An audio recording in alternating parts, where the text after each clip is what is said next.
I had a 37 minutes in-depth benchmark on the 2080 on Resident Evil Requiem a day ago. And in that video, I had a small little session at the end of the video called Optimize Settings, thanks to Tazzy Official. I had it pinned down as the main comment in that video as well.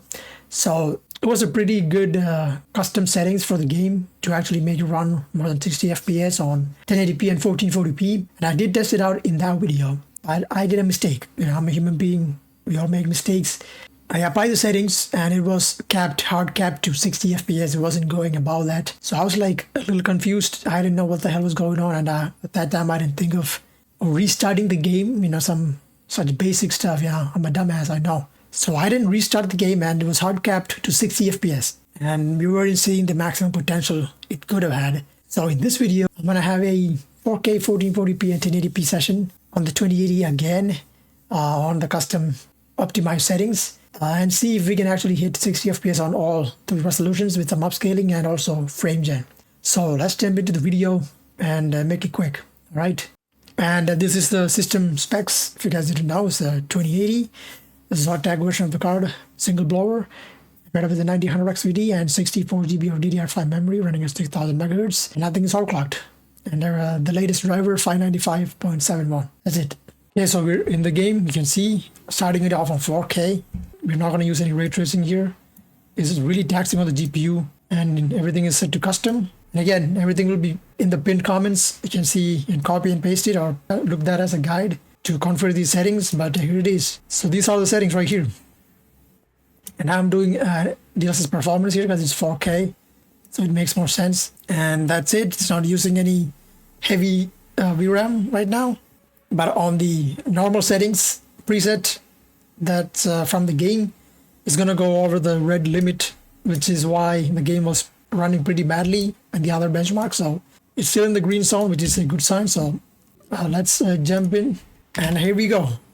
45 FPS off the bat, which is way better than the 20-something FPS that we got. 25 or something like FPS we got with the regular preset. Yeah, like I said, you guys can check that video out. Everything's going to be in there. But yeah, this is way better. You know, 51 FPS, much more smoother and everything. So I'm going to have the latency meter over there as well. So you guys can see 45 milliseconds. Pretty smooth for 4K. And what I'm going to recommend is the same custom settings and then add a little bit of frame gen to this to make it more playable, to get that 60 plus FPS experience. And there it is, 74 with 62 milliseconds. So it is still pretty playable, as you guys can see. And the best part is this custom preset, it still has all the visual fidelity preserved. You don't lose much out of it.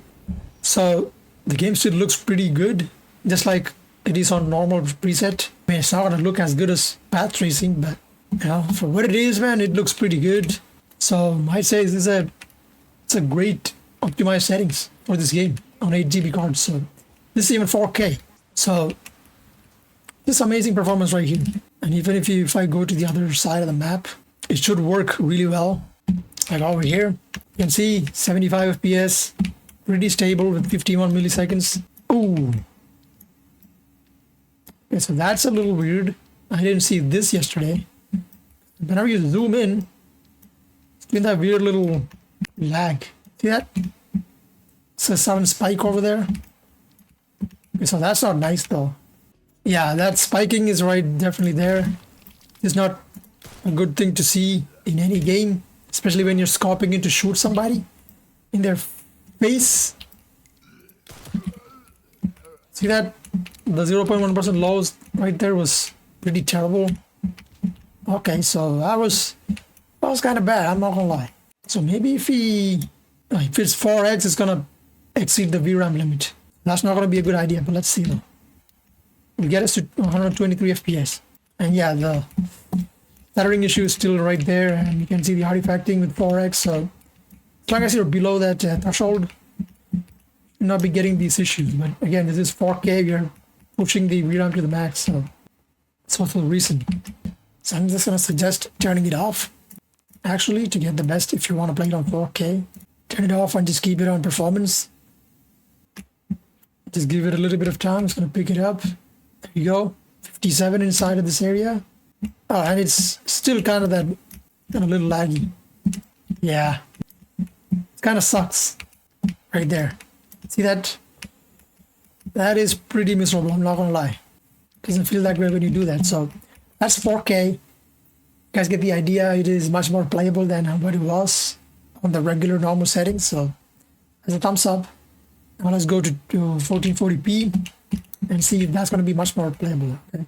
Okay, now we're on 1440p and same settings, except we're using DLSS quality because you know it's a 1440p. You don't need to go way too low on the upscaling right here, and you're still in the green zone, which is a good thing. So let's see.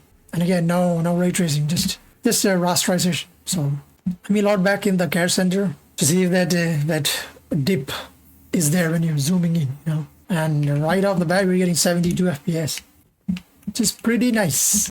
And yeah, now it's not there. See, it's only on 4K because we are maxing out the VRAM pretty much. That's why the stuttering was there. But on 1440p, you don't even need to use any frame gen. You can play like this, totally fine.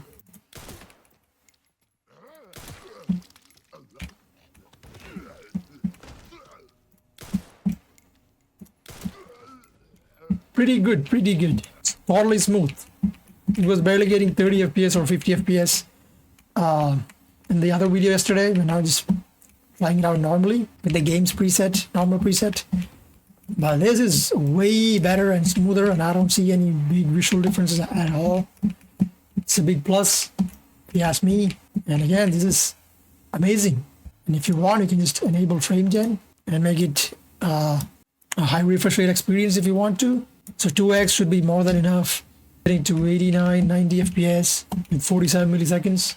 It is slightly, a little bit laggy though. You can see those dips in the frame time graph. So I'd say you don't actually need the frame gen. This is gonna hinder the performance a little bit. The 1% lows when you're zooming in.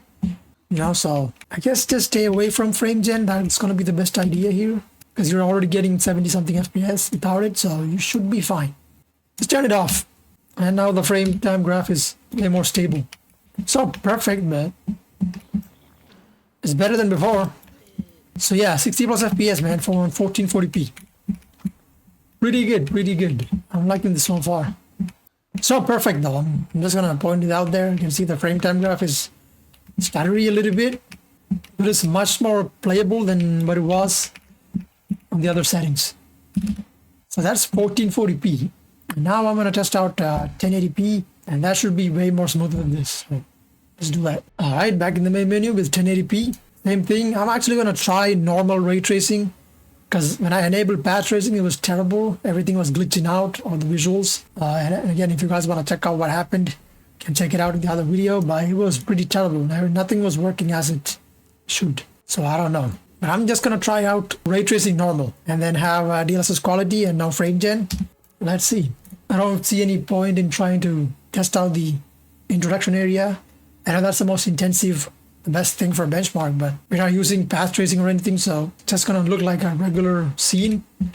Anyways, so normal ray tracing actually isn't that bad, because everything looks pretty normal. And it's actually playable. Nice. So as long as you're not maxing the ray tracing settings out, I think it's playable on 1080p with some upscaling. Okay, I'm gonna go back to my buddy over here and just to pop his head, like I do every single time. So alright, man, it's gonna be the last time for this video, I promise you. But I'll be back for the 5060 Ti video. Poor guy, man. I feel bad for him. Yeah, 87 FPS with ray tracing normal, which is amazing. So I'd say I just play it like this, man. You don't need any frame gen for this. It's pretty playable. It's like this.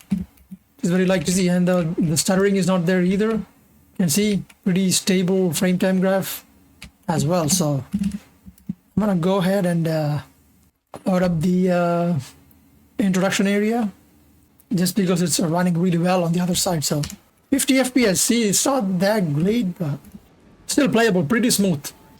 35 milliseconds. I mean, it's normal ray tracing, so that's why it's with the lighting, it's not that great. It's just ray tracing is there just for the name of it, just for the sake of it. You know, It's not doing anything crazy, but you can see, man, 60 FPS here. Pretty amazing. So we're still GPU bound over here. So really great performance right here. 65 FPS. Pretty nice, I must say. Really nice. And just for the sake of it, let's just enable some frame gen. 2x will get you to 69 FPS. So that's not that great though. Enabling frame gen is not that great because it's not going to give you a significant improvement in the frame rate. And it's also going to hit your latency pretty hard. You can see 60 milliseconds compared to 35. It's pretty terrible. So you pretty much don't need it here because it works pretty well without it. So yeah, that's gonna be my thing, man. Just turn it off. You can keep the frame ray tracing to normal. It's not gonna matter at all. And yeah, just you don't need the frame gen for this. Custom settings, perfectly optimized settings.